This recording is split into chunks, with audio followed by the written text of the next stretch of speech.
Mr. President, we remember when you first were giving your acceptance speech of the nomination of the GOP convention. You said at that time that 1 year from now, when I take over the White House, I am going to reestablish the rule of law in this country. And you've done that, Mr. President. We thank you for that. Thank you. Very, very much. Thank you. You know, behind me, Mr. President, are 44 sheriffs who were representing 35 states that came here to Washington for two reasons. The first is to go to Congress, up to the Capitol today, hold a press conference and let Congress know enough's enough. We've been for 20 years asking Congress to move on the security aspects of immigration reform, and nothing has happened for 20 years. But what's really amazing, Mr. President, with your strength of purpose, the commitment to your convictions, you've done more in less than 2 years in supporting law enforcement and dealing with this illegal immigration problem that we've been asking for solutions on in less than 2 years. And again, all these sheriffs and the sheriffs across this nation are so grateful to you for that, Mr. President.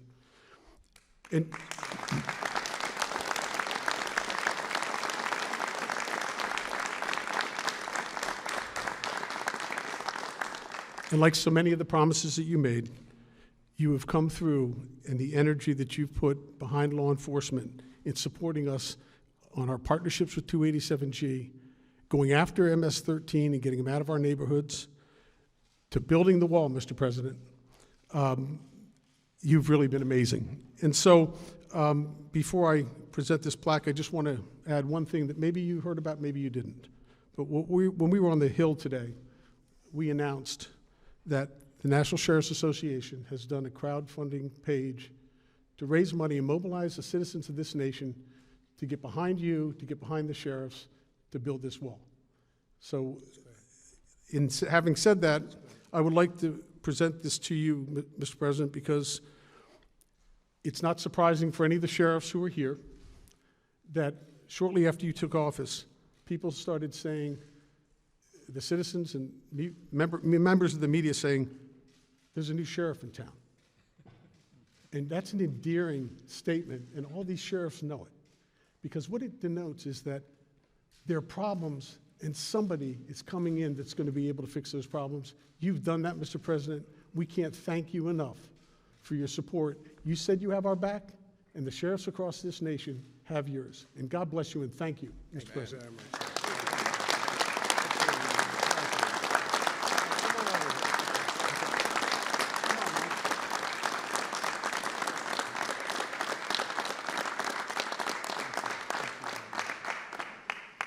Well, that's really nice. This is an honor because when I was running, I think number one on our list was law enforcement, taking care of law enforcement, working with law enforcement. And really, we have to create guidelines and principles for the incredible job you've done, and you've done an amazing job. And I will tell you, a lot of times you're scorned and you're looked at by the media because the media is very dishonest, much of it in this country, very, very dishonest. And the job that you've done in light of all of the things that you have to go through, I guess a little bit like me also, but I will say that you have been really outstanding, incredible people. Crime statistics are down. We're really doing well, other than you take a couple of places on a nation where they have different policies than what we would put, and you know where I'm talking about. But there are a couple of places they don't believe in what we believe. But we have together done something very special. I also remember so well, Sheriff, when we were together, I said, we're going to get you a lot of military equipment that you weren't able to get, and it was sitting in warehouses all over the country, and in many cases, Mike, in other countries, you remember. And we brought it back home, and you were able to get great military equipment like you couldn't afford to buy in your budgets. And we gave it to you, and it protected a lot of people. We have a lot of people living today in your profession that would not, frankly, be around right now without the protection of that kind of equipment that we have sitting around waiting and doing nothing and just drawing dust. So the fact that you gave me this award is something very meaningful. I will put that in a place of great honor in the Oval Office, but I really appreciate it. Thank you very much. It's a great honor. Thank you.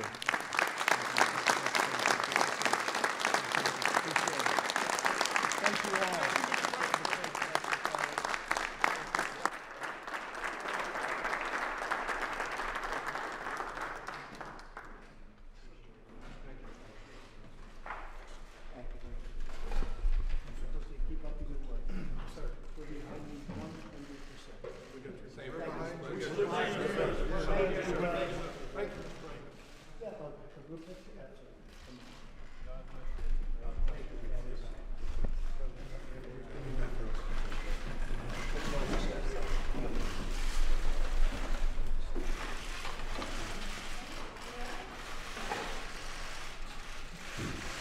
Make that a good picture.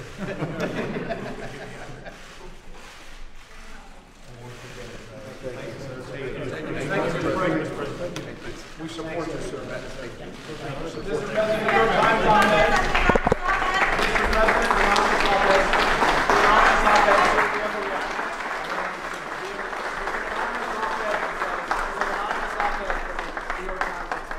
am part of the resistance inside the Trump administration. This Hey, goes hey, to hey, your Mr. reaction. Sheriff, can you imagine? We have somebody in what I call the failing New York Times that's talking about he's part of the resistance within the Trump administration. This person This works is for the what we have to administration. deal with.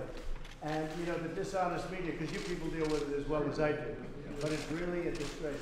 I will say this, nobody has done what this administration has done in terms of getting things passed and getting things through. An article was just printed, just came out a few minutes ago. Trump breaks the record for budget gridlock wins, scores big wins. So for 20 years, it's a 20-year record. The 20-year record, they call it the fouled up budget gridlock, and scores big win. Here's the thing. So this just came out. So in 20 years, it hasn't been like it is now. We broke it. That's just really positive stuff. And then, in addition to that, point after point after point, if you look, almost 4 million jobs created since the election. More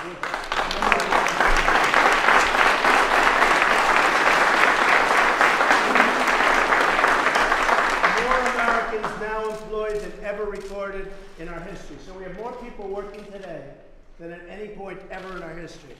We've created 400,000 manufacturing jobs. Manufacturing jobs are growing at the fastest pace in more than 30 years. Economic growth last quarter was 4.2%, and as you people know, it was headed down big, and it was a low number, very low number. It would have been, in my opinion, it would have been less than zero. It was heading to negative numbers. New employment claims recently hit think of that, the unemployment picture in the country is the best it's been in 49 years. African American unemployment lowest in the history of our country.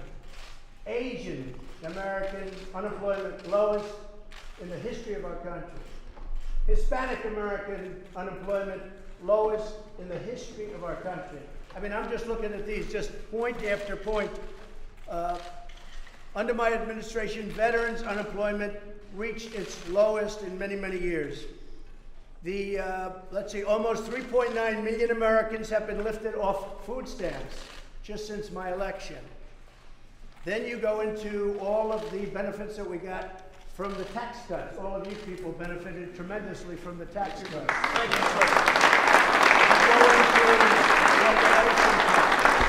you go into right to try. Right to try is where you have the right, if a person's terminally ill, you have a right to go and try and see whether or not a drug that's not approved yet can be used and utilized. They didn't allow that. A point after point, getting rid of the individual mandate, the most unpopular thing there is in Obamacare, coming up with new health care plans. We've never had a period, even if you look at the Olympics, the World Cup, you just saw them, they were in my office, got the World Cup. Nobody has, and we have started the wall. Nobody has ever done in less than a 2-year period what we've done. So when you tell me about some anonymous source within the administration, probably who's failing and probably here for all the wrong reasons, no. And the New York Times is failing. If I weren't here, I believe the New York Times probably wouldn't even exist.